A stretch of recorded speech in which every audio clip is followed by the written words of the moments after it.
In other news this evening, a warning that multiple lawsuits are likely to come against Missouri leaders. This as lawmakers chose to not fund Medicaid expansion in Missouri. You'll recall voters approved that expansion. It was expected to happen this summer. 41 Action News reporter Sarah PLAKE takes a look at the legality of the move.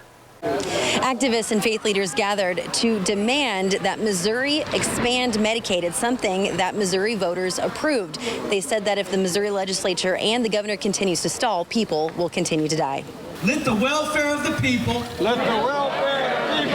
be the supreme law. Be the supreme law. Many of the people at this rally are now eligible for Medicaid with the expansion that Missouri voters approved last summer, set to go into effect July 1st. I haven't seen a doctor in 20 years, so I was going to be ready to sign up on the 1st of July, not only for me, but for my 3 teenage daughters as well, to have Medicaid. But now they say they're worried about how soon they'll be able to access it. When it comes down to it, it's life or death. Governor Mike Parson said Thursday he will not expand Medicaid, though it's now written into the Constitution because there isn't a funding source for it. Friday marks the last day of the legislative session, and lawmakers have refused to set aside money in the budget for it.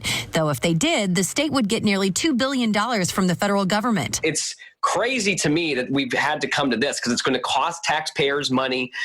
They are going to lose in court. We are going to expand Medicaid because that's what we voted for. Civil rights attorney Elad Gross argues that while the constitutional amendment does not require the government to come up with the funding, it does require it to expand the program. He says multiple lawsuits are inevitable, coming from everyday people. I'm just past the age where I can't be on my parents' insurance anymore, and so being in this stage where my job and my health insurance are both up in the air is really stressful because without Medicaid expansion, there's no safety net. It's important to me because we're a society that likes to pride ourselves on how well we treat others, when in reality we just let them lay by the wayside, and we can't do that anymore. Under the expansion, 275,000 more low-income and elderly people could get Medicaid, who previously couldn't afford their employer's insurance or who still made too much for the state's existing program. Sarah PLAKE, 41 Action News.